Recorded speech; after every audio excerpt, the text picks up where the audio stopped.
Habari. Habari. Bwana Yesu asifiwe. Amen. Tumsifu Yesu Kristo. Amen. Amina. Asante sana. Kwa leo tumeweza kuwaletea somo la Christmas. Tuseme kwa pamoja Christmas. Tunataka kuangalia leo tarehe ambayo Yesu alizaliwa. Je, ni kweli tarehe 25 au la? Basi kabla hatujaanza, karibuni sana tuweze kumshukuru Mungu, Baba Mungu aliyetuletea neema ya neno lake. Amen. Amina. Tuiname. Asante Baba muumba wa mbingu na nchi, Mungu wetu uliye chanzo cha baraka, ambaye leo umewaita tena wateule wako wanaonekana katika Mathayo 24:22.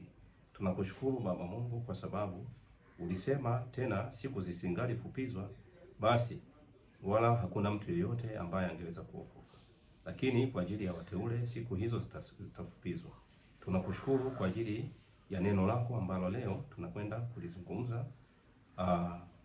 Wabariki wote wanaosikiliza na kuondolea changamoto za maisha yao, kwa maana wakati wa kuyafunua maneno yako umefika. Baba, tunakushukuru kwa kuanzia sasa utakuwa nasi na hata tunapokwenda kumaliza kipindi chetu. Tunasema asante. Sifa na utukufu ni vyako milele na milele. Amen. Amen. Asante sana. Leo hii tutaweza kujifunza somo kuhusu Christmas. Je, ni kweli Yesu aliweza kuzaliwa tarehe 25? Je, kweli Mungu aliweza kuruhusu kutoa hiyo tarehe watu waweze kuamini ulimwengu wote kwamba ni tarehe 25? Aha. Tunaweza kuona kwenye habari ya unabii wa kuzaliwa, tunaweza kuona kwenye Isaya 7:14. Huu ulikuwa ni unabii. Lakini je, kuna unabii wa tarehe? Amina. Amen. Yes. Isaya 7:14. Isaya 7:14 inasema hivi kwa Kiingereza. Amen. But the Lord will still give you proof. A virgin is pregnant. She will have a son and will name him Emmanuel. Asante. Nami nitaweza kusoma kwa Kiswahili. Neno la Mungu linasema, kwa hiyo Bwana mwenyewe atawapa ishara. Tazama, bikira atachukua mimba, atazaa mtoto mwanamume, naye atamwita jina lake Emmanuel. Amina. Amen. Huu ulikuwa ni unabii ambao Isaya aliweza kuonyeshwa kama maono. Lakini tunaweza kuangalia pia utimilifu kwenye kitabu cha Mathayo. Mathayo 1:18 mpaka 23.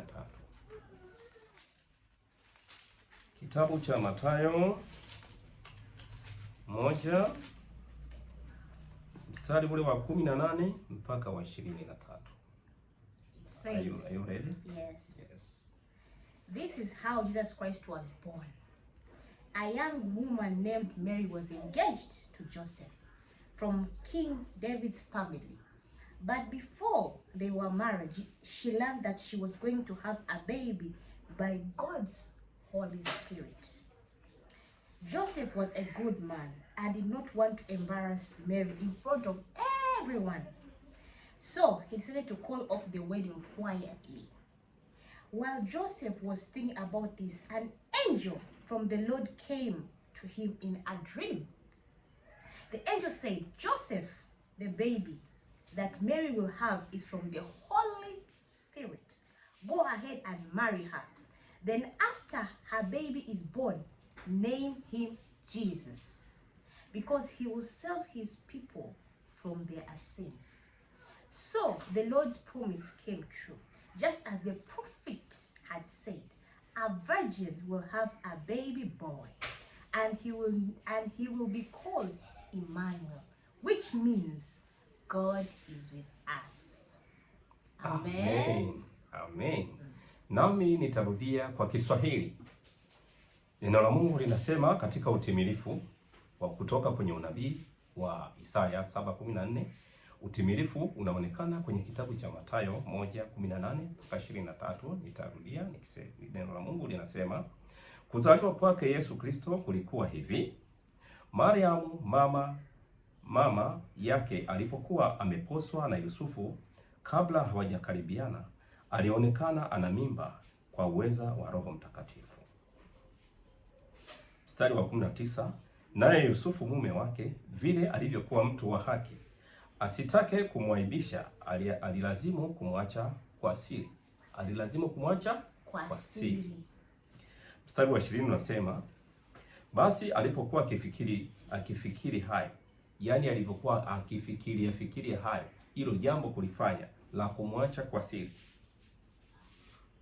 tazama, malaika wa Bwana alimtokea katika ndoto akisema, Yusufu mwana wa Daudi, usihofu kumchukua Mariamu mkeo, maana mimba yake ni kwa uweza wa Roho Mtakatifu. Mstari wa 21, naye atazaa mwana, nawe utamwita jina lake Yesu, maana yeye ndiye atakayewaokoa watu wake na dhambi zao. Mstari wa 22, haya yote yamekuwa ili litimie neno lililonenwa na Bwana kwa ujumbe wa nabii akisema, tazama, bikira atachukua mimba, naye atazaa mwana, nao watamwita jina lake Emmanuel, yani Mungu pamoja nasi. Amen. Amen. Sasa kama huu ulikuwa ni utimilifu, kuna namna nyingi ya unabii. Tukiweza kuangalia kwenye kitabu cha Mika 5:2, ilikuwa ni habari ya kwenda Misri. Mungu aliweza manabii waliweza kutoa unabii juu yake. Kitabu pia cha Hosea 11 mstari wa kwanza, kuna unabii pia ambao unatimia kwenye Mathayo 2. Tuangalie Hosea 11 mstari wa pili.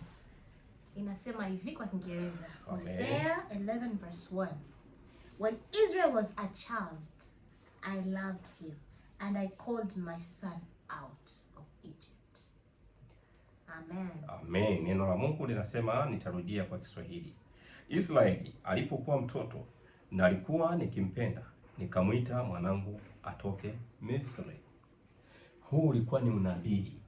Yaani Yesu alikuja kutimiza agano la kale. Yesu alikuja kutimiza agano la kale. Kila alichokifanya mwana wa Mungu huyu kilikuwa kimerekodiwa. Kweli. Ndio maana aliwaambia ili lipate kutimia neno la nabii, aliweza kutimiliza unabii kwa namna hiyo. Basi tukaangalia utimilifu kwenye kitabu cha Mathayo 2. So mstari wa 14 na 15. That night Joseph got up and took his wife and the child out of Egypt, where they stayed until Herod died.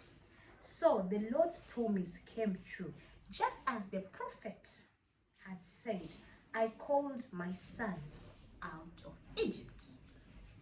Amen. Amen. Nitarudia Kiswahili.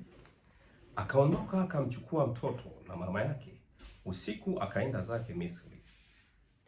Akakaa huko hata alipokufa Herode, ili litimie neno lililonenwa na Bwana kwa ujumbe wa nabii ikisema, kutoka Misri nalimwita mwanangu.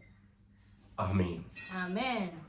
Ili litimie neno lililonenwa na nabii na Bwana kupitia nabii, kwamba nitamwita mwanangu aje Misri.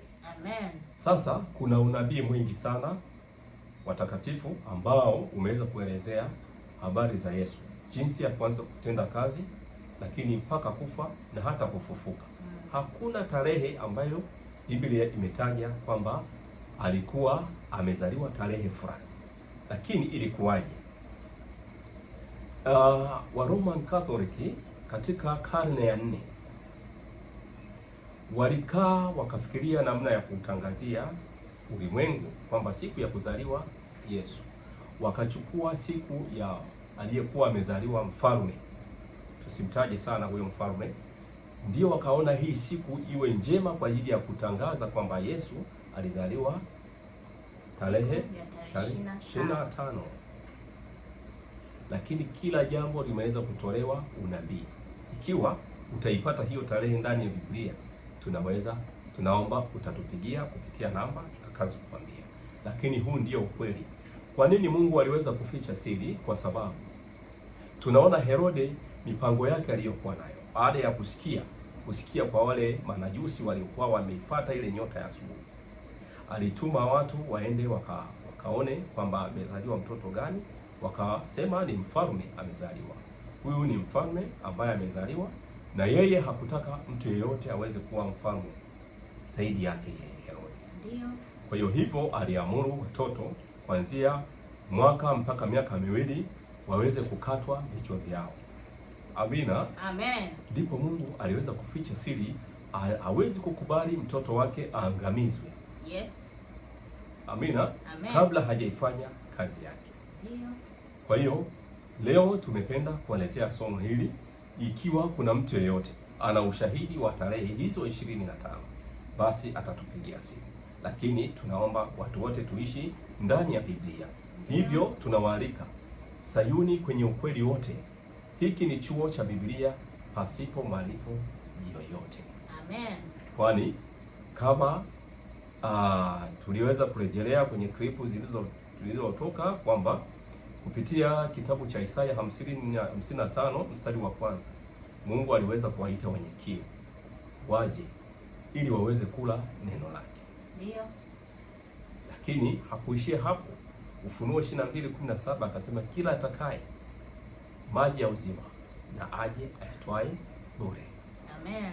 Na ndiyo maana imetimia, hakuna malipo yeyote. Vyuo vingine tunajifunza kwa kutumia pesa, lakini maarifa ya Mungu hayapo. Hivyo Mungu ameyaleta maarifa ili kutufungulia kuweza kujua majira na nyakati ndani ya Biblia, kujua wakati tulio nao, tunapaswa kufanya nini, tuko wapi, tunapaswa kwenda wapi. Ndipo tutaweza kufunguka na kufunguliwa tena, ili tuonekane wale wateule kwenye Mathayo 14 mstari wa 22. Tukumbuke tu kwenye nyakati za mwisho ambazo kila kitu kimeweza kutimia. Yesu aliweza kutuambia unabii katika kitabu cha Mathayo 24. Aliweza kuongea kwenye kitabu Mathayo 7:15.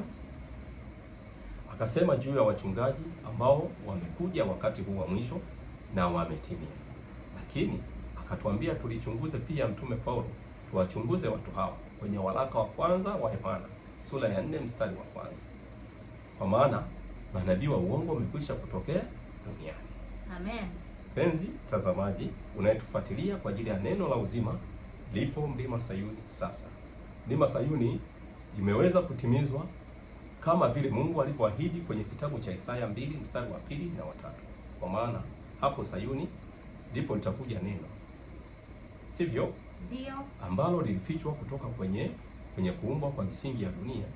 Hasa ukiangalia kiini ni Hosea 12:10. Hosea 12:10 aliweza kuwapa manabii maono na utumishi wao waweze kutumia mifano. Hivyo tu tukarejelea kwenye kitabu cha Mwanzo. Kuna miti miwili, mti wa uzima na mti wa ujuzi wa mema na mabaya. Je, haya matunda ya hii miti yanaweza kuleta uzima yote? Hapana. Kuna mti wa ujuzi wa mema na mabaya, alisema ikiwa utakula matunda ya mti huo hakika utakufa hakika. Aliambiwa Adam kwenye kitabu cha Mwanzo 2:17. Lakini Mwanzo 3 tunaweza kuona udanganyifu ulioweza kutokea, na hata leo ulimwengu wote kwenye kitabu cha Warumi 5 mstari wa 12, kupitia dhambi ya mtu mmoja tunaweza kuona ulimwengu wote ukaweza kupata laana na kifo. Amina. Amen. Karibu sana Sayuni. Yes. Tuweze kufunuliwa majira na nyakati. Amen. Tunawapenda sana. Tunawapenda sana. Karibuni sana mlima Sayuni. Namba zetu zinasema hivi: 0788 96 85 80. Rudia tena. 0788 96 85 80. Na kwangu inasema hivi: 0789 866 191.